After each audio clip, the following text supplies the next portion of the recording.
Hello everyone, my name is Sarafi and I'm happy to meet you all. And today we have the ban list that just got revealed. I just did a ban list prediction video so I can talk about, what I got right, what I got wrong. That's kind of fun. So let's check out and see what we've got here. First up, Puzzlomino, the drop-in deleter, is limited to 1. I imagine that this is specifically so that it can't be played with Bish Balkan. Puzzlemino is an easy way to make a level 8 tuner, which there aren't too many of. So, yeah, that's fair. This card wasn't seeing any real play anyway, so I don't think that this is going to be a problem for like players who want to use Puzzlemino in the way that it's supposed to be used. It does mean you can't play it with Infernity. Infernity was a deck that kind of used it to try and adjust its levels only slightly so they can make some interesting tuner plays while they were also link climbing. Infernity isn't really a deck that's ever going to see play as long as Launcher is at 1, so I guess this is fine. Launcher has to come off the ban list at some point for Infernity to be a deck that people are really concerned about. So, alright. Next up, we have Beatrice, which is being limited to 1. That's fantastic. Beatrice has been at 3 for a while, and she's still seeing a ton of play. Now you can't Beatrice and Bish Balkan. You can't Beatrice and run limit 1 cards in Zombie World. The Destiny Hero Beatrice Zombie World deck was always really annoying to me, primarily because it just allowed you to exploit the loopholes in that skill where it said that you could only special summon hero monsters during your main phase. That was such a weird restriction that allowed them to special summon during the standby phase whatever they wanted.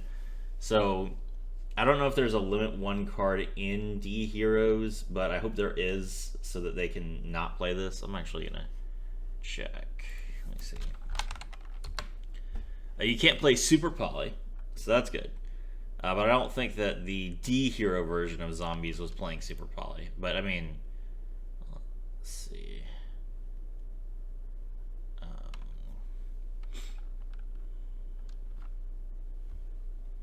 Yeah, no. We'll see if that makes any real changes. Beatrice being put to 1 is just a generically good thing, I think.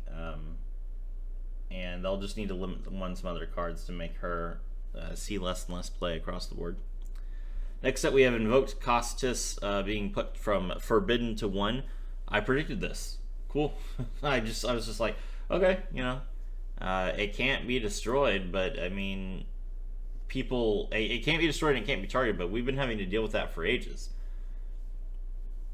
So they decided, okay, this card has 3,900 defense points, which makes it a little bit harder to defeat in battle than a card like what's her name, Lunalight Leo Dancer.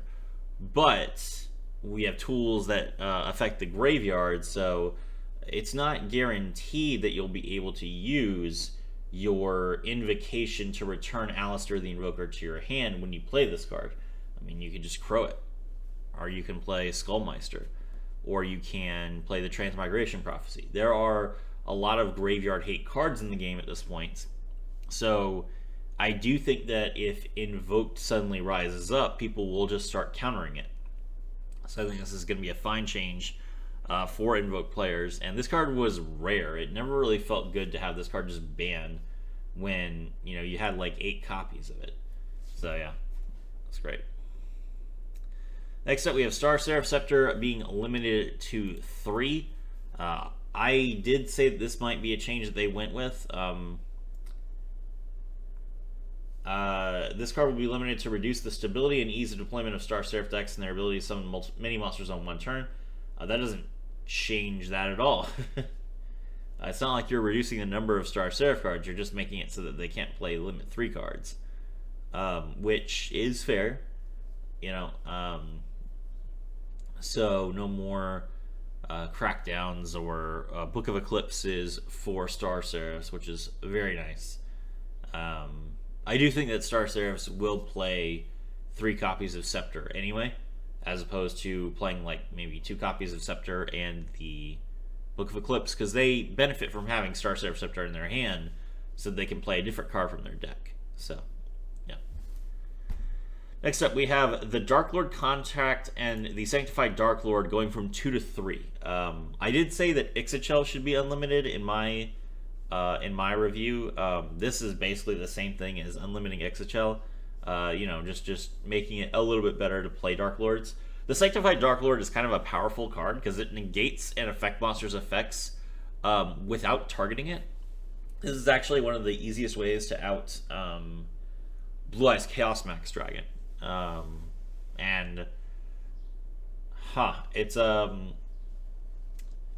It's a really good card. Don't get me wrong. The Sanctified Dark Lord is, of all the cards that are banned by Dark Lords, the Sanctified Dark Lord is probably the one that's the most legitimate. So the fact that it's still competing with Contact is awkward. I think you would probably run 2 Contacts and 1 Sanctified now, which does make Dark Lords better, but it also doesn't help them, like, it makes them summon more, but it doesn't help them, like, control the board or win the game more. We'll have to see if this is a good change for them. Next up, we have Ghost Trick Scare. Ghost Trick Scare, we are limiting this card to 3 as it will lead the pace of duels becoming sluggish as more cards related to this card are introduced to the game. This is target any number of face-down defense position monsters you control, change them to face-up defense position, count the number of Ghost Trick monsters among them, and if you do, change that many monsters on your opponent controls to face-down defense position. Okay, so this is essentially a Book of Eclipse. So it makes sense that now that Book of Eclipse is in the game, they don't want Ghost Tricks to have access to 6 Book of Eclipse. Fair. This may be an indication that they're probably going to give us some more Ghost Trick cards. Ghost Tricks do have Link monsters and Xyz monsters that we haven't gotten yet. So I don't have a problem with this. It is weird that they're like limiting a card that isn't seeing play, but they're not limiting it for no reason. They're limiting it because they released Book of Eclipse at 3, which makes sense. All right. And Ghost Tricks would play Book of Eclipse, by the way. So it's probable that Ghost Tricks will play Book of Eclipse over Scare. They just won't play Scare. Alright. Next up, we have Personal Spoofing Unlimited. Personal Spoofing is a soft once per turn, but you would never want to play 3 copies of it. Well, you can play 3 copies of it, but you would never want to have 3 of them out at the same time, because then you don't have any room for any more traps. This does help you deal with your personal spoofing being destroyed, which is one of the easiest ways to beat Altergeist, is just to destroy their personal spoofing. So I think that's probably fine. Personal spoofing is not a card you can search in Altergeist, so having to hard draw it does justify it being unlimited. So I think this is probably a fair change. And I don't think Altergeist... Well, Altergeist is very annoying. It's a very frustrating deck to face with their constant looping and searching and special summoning. I don't think that Altergeist will see meta play. Mostly because it's a very slow win. And most players don't want to play a deck that takes them a long time to win because they can't grind the ladder effectively like that. Even if you win more games, if every game takes you a long time, you're still not going to climb fast enough for most people. Next up, we have Dragon Pit Magician and Gaga Revenge, both unlimited. I actually called both of these, so I'm happy about this. Dragon Pit Magician being unlimited is fine. That card. Oh, and Pendulum Call. I said that too. Cool. I was right. All right. Dragon Pit Magician being unlimited is great. Pendulum Call being unlimited is great. Like the end board for Raging Pendulum is not nearly as threatening as it used to be. We are at the point where people are playing cards like Book of Eclipse, so having multiple interactions based from monsters on the board is not nearly as threatening as it was before. Therefore, this deck is fine. Gaga Revenge has also been unlimited. This makes more sense with Beatrice going to 1. The main threat for Utopia was that they could use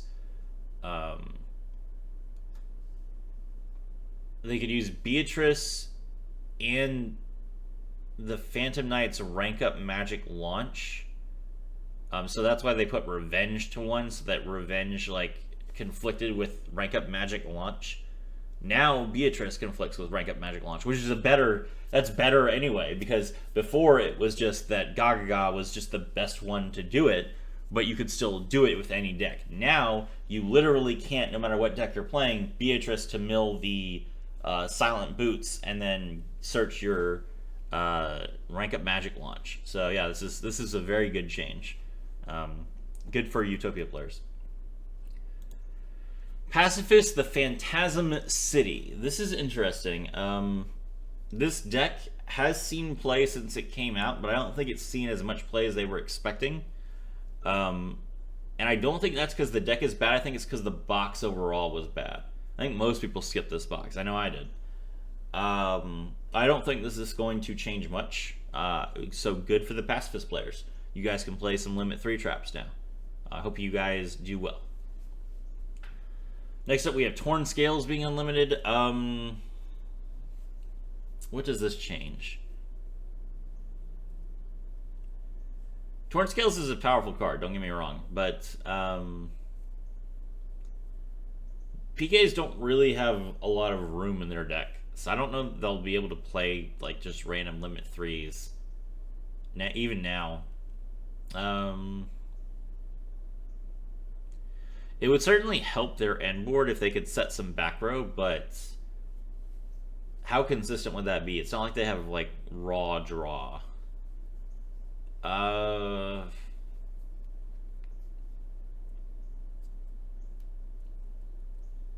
mean, allowing the deck to play Book of Eclipse. They're all like Season monsters though. But they can only activate one monster effect during the opponent's turn because of their skill. So it's less impactful for them to Book of Eclipse themselves.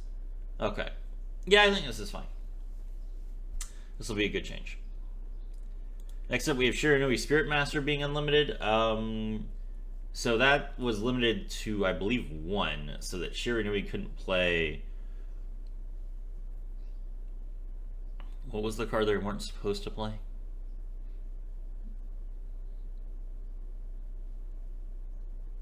I can't even remember what limit 1 they were trying to like stop Shiranui from playing. But now they can play that card again.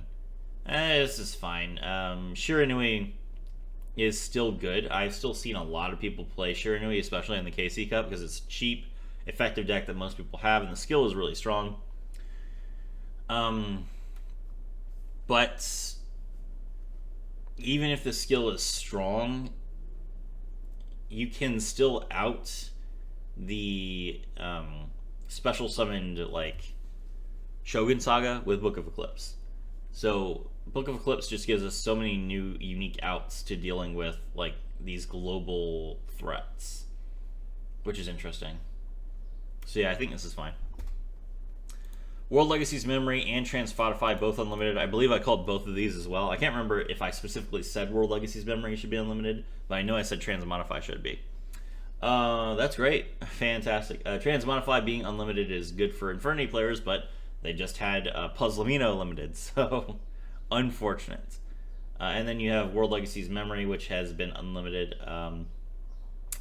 That's nice. I think that means that Mech Knights can basically go back to almost full power. Purple Nightfall is still at 3, but other than that, Mech Knights are not a threat at this point, and they have not released any Mech Knight support, which is very surprising. I was definitely expecting them to release the Link 3 by now. So the fact that they've just basically given up on releasing support for Mech Knights means that Mech Knights can go back to being full power and no one's going to play them. So that's fair. And then no changes for Rush. Okay, cool. So that is the ban list in 15 minutes. Now let's talk about the skills.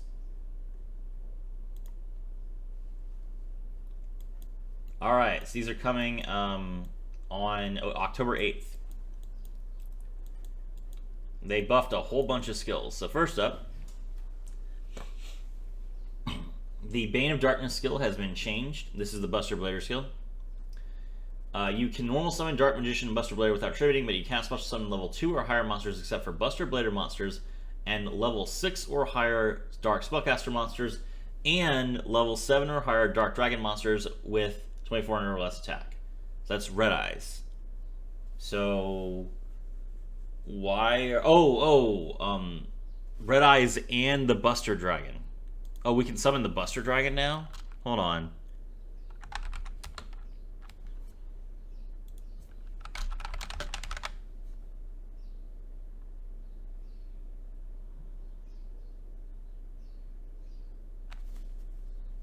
Let me make sure. That's so cool if we can. 1200 attack points, Dark level 8. Yeah, let's go. Okay, now the combo video that I posted before the deck came out actually works. This is excellent. I'm going to try this deck out as soon as it gets buffed. That's fantastic. I'm so glad that we can actually make our lockdown card now. That makes more sense. The skill actually feels like a Buster Blader skill now. People might actually play this deck now. Oh wow, this is huge. Let's go. Alright. Next up we have Tuning in the Sky. You can only use the skill's second and third effects once per turn. Okay, so no longer once per duel. During the main phase, send one the agent monster from your deck to the graveyard. Then you can apply one of the following effects. Shuffle one Hyperion monster or Mystical Shine Ball from your hand to the deck. Then add one Hyperion monster or one the Agent of Creation Venus from your deck to your hand. Okay, so let me see. So I see. Once per turn, if your extra deck does not contain any monsters with the same name. Okay, so we can play multiple copies of cards in the extra deck, and we can return Mystical Shine Ball from our hand in addition to the Hyperion cards. Okay, so not normal monster, but Mystical Shine Ball. Okay, this is not like Tuning in the Sky going back to its full power, but it is Tuning in the Sky being buffed to be a little bit more actually usable, which is cool. Good for the agent players. Clearwing Acceleration. During your main phase, send one Synchro monster or one Speedroid Tuner monster from your deck or field to the graveyard. Okay, so at this point, Clearwing Acceleration has been buffed back to what it was at the very start of Speedroids. So that means that you can send Den Den Daiko Duke from your deck to the graveyard, which Den Den Daiko Duke is a level 3 tuner, so it can be used with Double Yo-Yo to make Clearwing, but it also has a graveyard effect where if you can banish it from the graveyard, special summon a tuner monster from your hand or your graveyard, which with the skill you're going to put Red Eye Dice in your graveyard, so now you can banish it to revive Red Eye Dice and use its effect to do some level modulation and an extra synchro summon. This is an extremely good change. This is kind of the whole point of the original skill. So like sending Red Eye Dice to the graveyard just meant that you could play Double Yo-Yo at 3. That was basically the only thing it did. Now, playing Double Yo-Yo at 3 is very powerful because we specifically can send Den Den Daiko Duke to make the original plays that we were supposed to. So this means that we can go back to playing things like Stardust Warrior. So Stardust Warrior was a very powerful card that you could make, I think, with a 2-card combo back when the deck first came out. And negating summons was a very powerful thing for Speedroids to do. I actually have to go look up that combo again because I haven't played it in so long that I don't even remember the exact line. But yeah, this will be great.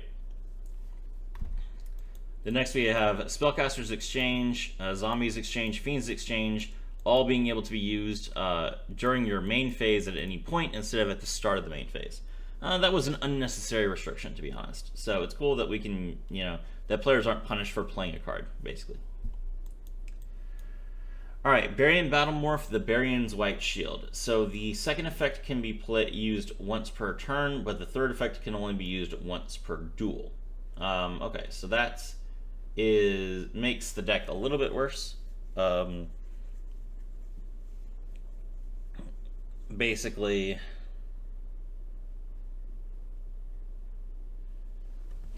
you can only play around Book of Eclipse one time.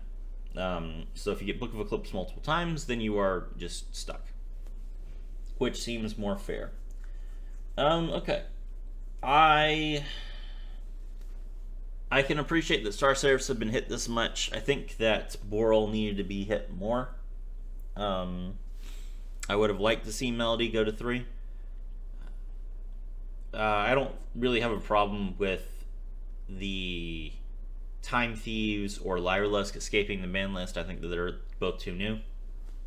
As far as Floor, I don't think these changes are enough. Like, Floor needs to be reined in at this point. That deck is just way too flexible. And I know that people like flexible decks, but it's important for